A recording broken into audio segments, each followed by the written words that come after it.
dans le but d'informer la population témiscamienne sur les différentes mesures prises dans le monde municipal pour s'adapter au contexte de pandémie du coronavirus COVID-19. Voici Mme Claire Bolduc, préfète de la MRC de Témiscamingue. Bon matin, Claire. Bonjour Yves, ça va bien? Oui, on se mardi 9 mars, ça va très bien, T'as passé soleil. une belle semaine de relâche? Ben, moi, ça n'a pas fait changement, j'ai pas relâché beaucoup, mais quand même, on a vu qu'il y avait eu quand même beaucoup d'activités au Témiscamingue. Les gens ont participé, hein? Les gens ont apprécié. Parce qu'on a vu des photos là aussi, là. Ça. Plein de monde, c'est le fun. Ben, moi, j'en ai fait quelques-uns, des sentiers. Oui, effectivement, tu croises plein de gens, mais c'est beau le Témiscamingue. Dieu merci, c'est beau. Absolument. Là, la situation en région, depuis le 8 février, on n'avait pas de cas. Et là, ce matin... Mais il y a un cas en région. Ça a été... on a eu l'information en fin de semaine. C'est un cas en région, mais un seul cas au Témiscamingue. Alors, depuis le début de la deuxième vague, en août dernier, jusqu'au 21 décembre, il n'y avait aucun cas au Témiscamingue. Évidemment, la on période... a eu quelques-uns, à un moment donné, le 6-7. La période des fêtes. Il y en a eu une vingtaine. Une vingtaine, peut-être? Un peu plus d'une vingtaine. Et maintenant, on a un cas. Ouais, Évidemment, c'est quelqu'un qui s'est déplacé à l'extérieur. On comprend que les mesures et les restrictions et le respect que les personnes ont, ça fait le travail au niveau de la contamination et de la propagation de la maladie. Voilà. Maintenant, Québec, tout le Québec est passé en orange, sauf évidemment le Grand Montréal. On comprend ça. Et pour la situation dans les bars, ça n'a pas changé, par exemple. Hein? Ça reste fermé, quoi? Tout le Québec passe en orange. Ouais. Ça veut dire que partout ailleurs qu'à Montréal, on parle de l'agglomération métropolitaine. Ouais. C'est 60 de la population quand même, mais tout le Québec passe en orange. Ça veut dire que les restaurants, les commerces réouvrent partout au Québec. Toutefois, les bars restent fermés. Et ça, c'est une question qui est revenue souvent. Pourquoi les bars restent fermés? Les bars sont... ici, on ne voit pas ça beaucoup, mais les bars sont beaucoup associés à des éclosions qu'on a vues durant la saison estivale, les karaokés et compagnie. Et c'est beaucoup associé aussi à un certain laisser-aller des prohibitions, de la distanciation physique un moment donné, tu prends un petit bière, un petit verre de vin. Alors, les bars restent fermés pour le moment. Ouais. Mais sinon, tout le Québec passe en orange. Cela dit, c'est important de le rappeler, les déplacements interrégions ne sont pas recommandés. On demande de ne pas le faire inutilement, sauf nécessité, évidemment, mais on vous demande de ne pas vous déplacer interrégion dans toute la mesure du possible.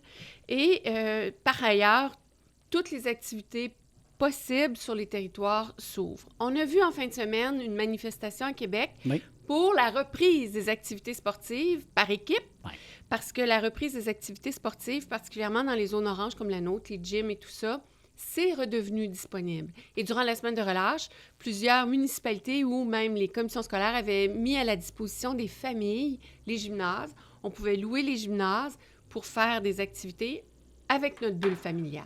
Alors, dans le contexte, on voit que la situation évolue. Hier, on était à 500, un peu plus de 500 cas au Québec. Exact. Quand on a commencé la pandémie, 500 cas, c'était la catastrophe. Oui. Maintenant, on a monté à 2000 à un moment donné. C'est ça. On trouve ça, durant la période des fêtes.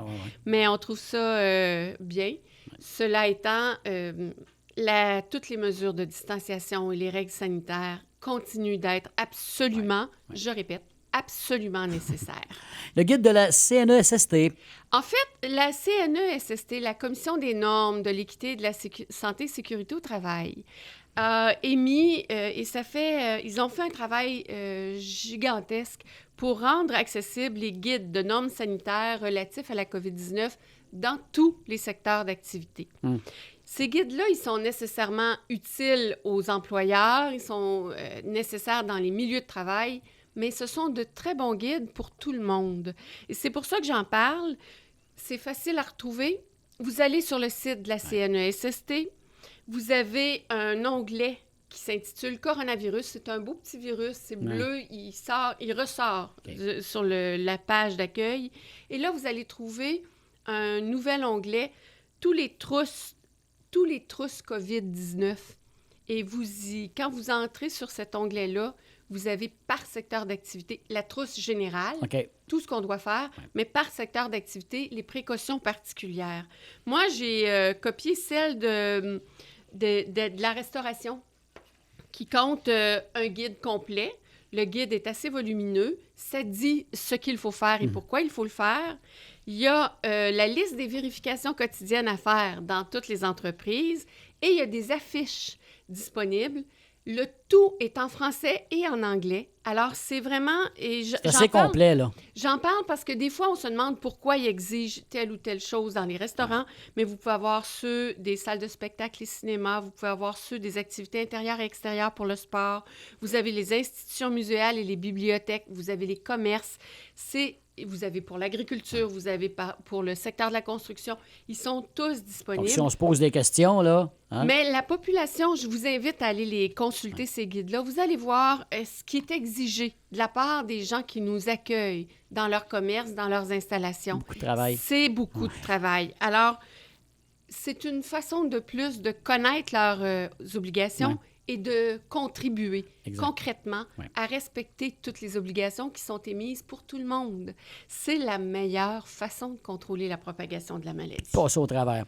Maintenant, vaccination, on en est rendu où, là, Claire, là, pour la région? La vaccination va très bien, mais le message que j'avais à faire ce matin, c'est la discussion qu'on a eue avec le comité d'urgence sanitaire, qu'on a avec le CISAT à toutes les semaines. On a entendu des éclosions dans les écoles. On a entendu la présence de variants sur le territoire de l'Abitibi-Témiscamingue. On a entendu qu'il y avait une résidence pour personnes âgées qui avait été contaminée, qu'il y avait une éclosion. De fait, et on nous rappelle que la vaccination, ça ne fait pas en sorte qu'on n'aura pas la maladie. Ça fait en sorte, et ça c'est très important, c'est le docteur Sobanjo et le docteur Landry qui le rappellent, la vaccination fait en sorte qu'on atténue tous les symptômes, toutes les personnes seront moins malades. Ça atténue tous les symptômes qui vont être très problématiques ou les conditions qui mènent à la mort avec la maladie. À l'extrême. Là. Mais ça ne veut pas dire que tu ne peux pas attraper la COVID. Ça fait en sorte que tu seras beaucoup moins malade. De fait, dans la RPA à Amos, on nous informait que les gens sont asymptomatiques. Ils en sont atteints, mais ils sont asymptomatiques. Donc, la vaccination, ça fait en sorte que les gens sont moins malades. Ça ne fait pas en sorte d'arrêter la propagation de la maladie tant et aussi longtemps qu'il n'y aura pas 75 % de la population vaccinée. Il faut rester prudent et maintenir le respect des mesures sanitaires. Alors, les consignes de distanciation physique, de nettoyage des mains, tout ce ça doit être important. Le vaccin réduit la transmission du virus, mais n'évite pas les éclosions dans les endroits où les gens ont été vaccinés. C'est important. Il diminue seulement la gravité des symptômes. Le message est très clair dans ce contexte-là. Et on rappelle qu'une fois le vaccin administré, selon l'âge des personnes, le vaccin déploie toute sa capacité entre 10 et 28 jours.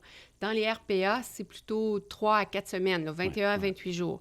Donc, dans le contexte, on vous rappelle que la vaccination est nécessaire, qu'on doit maintenir les mesures sanitaires et les mesures de distanciation tant et aussi longtemps qu'au moins 75 % de la population n'aura pas été vaccinée.